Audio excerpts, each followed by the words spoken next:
is Game Time Live. We're taking you around the league. Some good ones tonight. Ja, and how about the Conley return to Memphis?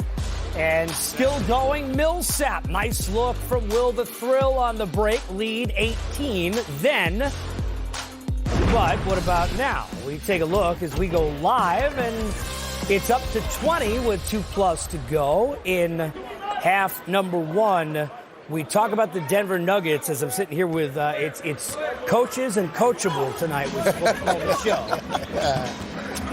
Sam, not the coachable one. We got that B-Shaw and Sam Mitch here. So I ask you guys as coaches to not have as many changes as all these other Western Conference teams did coming in, B-Shaw. I felt like teams slept on the fact that for Mike Malone and company, right, other than Porter fitting in, a lot of continuity at the beginning of the year. Definitely, and that's what you want, you know, and I think that they kind of relish kind of being the forgotten team, the not so talked about team. You know, they can kind of fly under the radar, but the majority of their rotation players are back. There is some continuity there and some familiarity, and I think that that'll pay dividends as we get into the season. Sam, we always talk about, you know, what you learn when you win.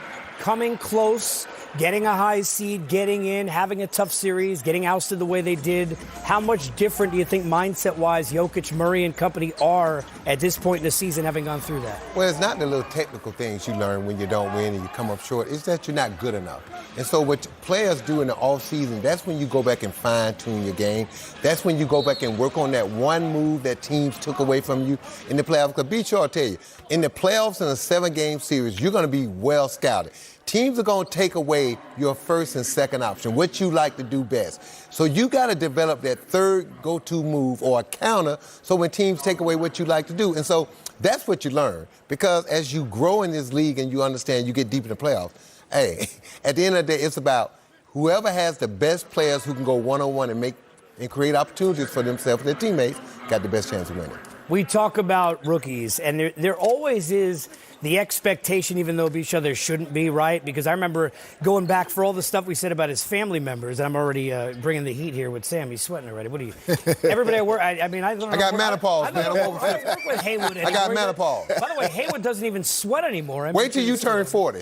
I already turned 40. Now you look like you're 18. Well, I appreciate it. Fella. Only because I'm good looking. So, but for Morant, I think, speaking of slept on, coming up what you talked about, people wanted to kind of downplay me, kind of, even in the tournament, what they say. I don't know, he played in the... I don't know if anyone's downplaying the ability now. No, you know, not at all. And I think that, you know, there was so much hype this summer after the draft about Zion Williamson that, you know, people kind of slept on him, even though... And the fact that he went to a small school, they say, well, the competition that he played against. But talent is talent, and you can see it.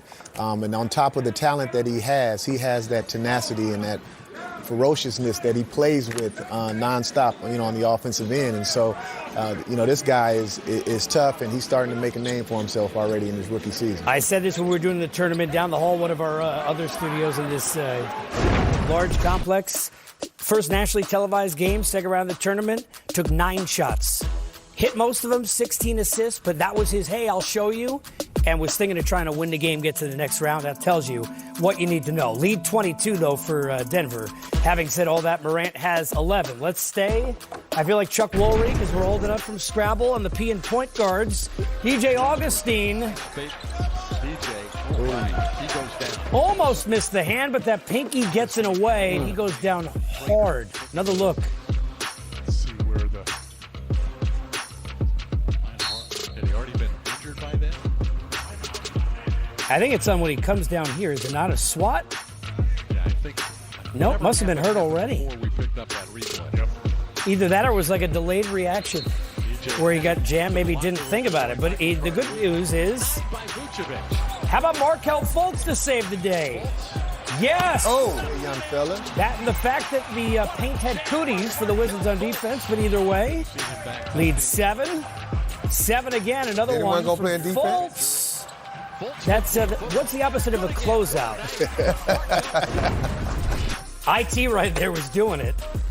Meanwhile, Fultz, 14, 6 assists, big time, taking over the first half. Here are his comments at the break. Just pushing the ball, pushing the pace in transition, trying to use our defense to get us going on offense.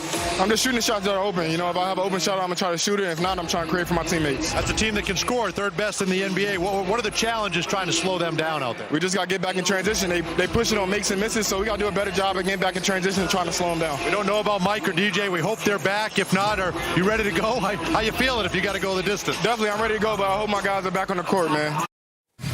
Now, he's referencing as we welcome you in, speaking of coaches and coachable, we're Game Time Live till 10 on the East, back at 11. Another couple hours and really all through the morning, but at 4 a.m., believe it or not, we work hard, but it's not live, as we thought we'd tell you. It is now. Sam Mitchell, B. Shaw. So let's talk about Fultz. He was referencing not only Augustine out, MCW also left the game. Doesn't look like he'll return, so we're going to get to see a lot of Fultz, but I want to talk mindset. You guys as players and as coaches have coached players where a guy is kind of a little bit lost, which is not a thing any of us haven't gone through, Sam. But how much can even a game like this and hitting big buckets and helping the team in a spot they need him rise in that confidence? Well, look, everybody in the league can play. It's all about confidence, when you have it and when you lose it. And what Markelle Fultz right now is experiencing, he's trying to get his confidence back. And this is the thing. His was public. Most of the time when a player loses his confidence, it's during practice, it's games, it's in-house. The coach can cut his minutes back. You can kind of manage this guy until he comes out of that funk. What happened to this young man was news. He was the number one pick. So everything he did, he was followed. It was written down. It was talked about. So he's had a hard time trying to come back because everything was documented. When you watch him play now, it seems like he's finally in a place where he's getting comfortable. He's in a place where he feels wanted. And now he's around a group of guys that respect his talent, and they're allowing him to grow. And you see him in this first half, 6 for 6 from the field. And the thing that they really want him to take over that starting point guard position because athletically, he's far superior than Augustine. They always say, we were talking about the converging of sports, if you're not hitting home runs, a bloop single will work, because sometimes you just need to feel good, right? Get to the line.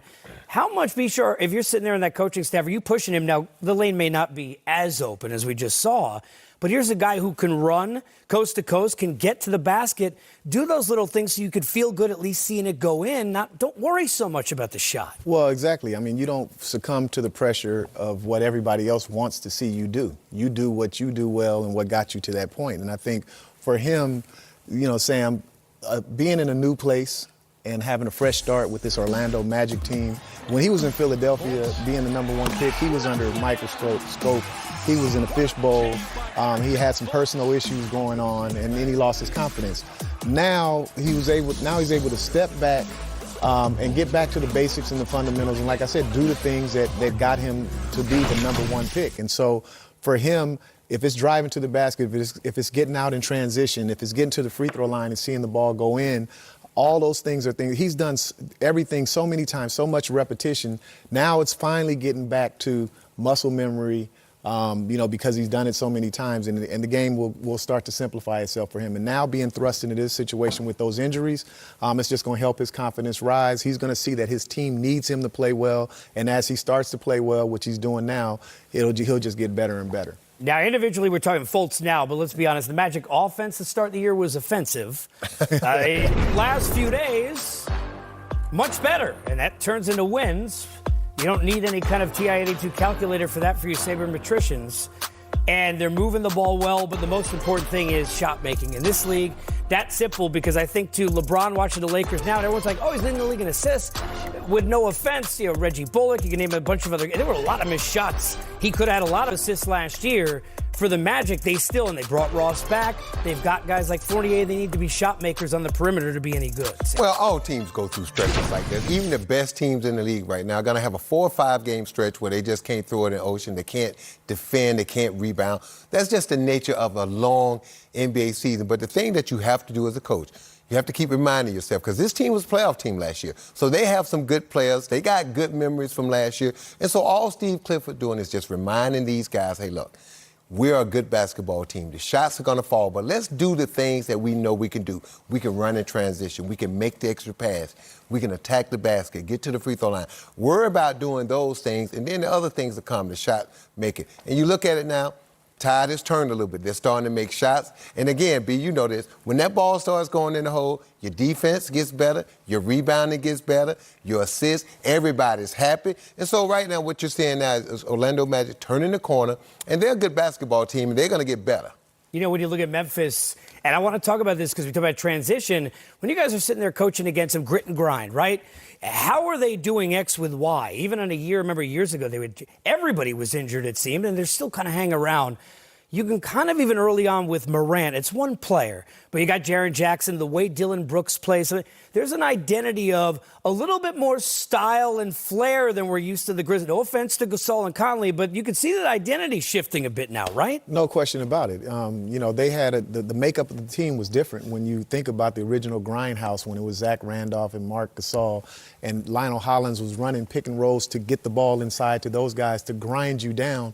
Now, definitely with Jaren Jackson, who can play inside but also can step outside, Ja Morant and his dynamic playmaking ability, they have a different mindset, but they still want to embrace the reputation that building has, which is the Grindhouse. And when you come in there, win or lose, you're going to feel like you've been in the game and you've been in a dogfight. We talked about the dogfight Denver went through last year. I mean, Jokic, I know sometimes he could look like he could be winded, but he did like 700 minutes in a game. For him as a player who, it's interesting, kind of people, you talked about, wow, a star, then, well, I'm not sure. Can we trust him? And then, wow, I don't know. It's almost kind of up and down for whatever reason. He's a pretty darn good, talented player, whether he's Embiid or not, Sam. What did you learn about him watching what you saw down the stretch? And now how do the expectations for a star, if you're the coach, to go up? Well, I think because he's not a great athlete, people keep waiting for him to fall, keep waiting for him not to take that next leap, and he keeps doing it. And the thing that people don't understand about him is that he's comfortable with who he is. He's had that body all his life, so to speak. So he knows what is in shape for him. And then when you watch him play mentally, that's where he has the advantage. His skill set in mental, he's mentally tough. He don't back down, and he understands how to take certain things away. When you watch him defensively, that's the thing that's amazing to me. For a guy that's not as quick or the athlete that you would like for him to be, he beats guys to spots because he thinks, he reads his scouting report, he takes away what players like to do, their favorite move. And B, know this, if you take away most big guys' favorite move, they got only one counter, a jump hook or a step through or something like that. And he sits on those moves, and he uses his body to wall up. And again, he know he's not going to block your shot, so he uses his chest. You remember those guys who use their chest to get you off your spot and keep them hands off you? Well, I'll tell you what, if you sit there and you think about kind of where you are now with Jokic, we know that Denver is expected to kind of be back there, but they're not alone. And by the way, neither is he. Doncic, 40-yard dash. Sam, I might take you. I think I can get him. I might take you. But he's done okay. We'll talk about him later in the show. We got a lot more coming when we return on Game Time Live. The name of a rock star in a game of somebody who certainly has that confidence and the hair, Jackson Hayes. And this version of the Warriors. What, 2-10? You mean the Golden State Warriors? It's more like Pat Payback. Who was just It's payback time, ain't it, B. Shaw? Everything turns on a trifle. We'll also get to Buddy Ball. Can Hield and Company stay king on a Sunday night?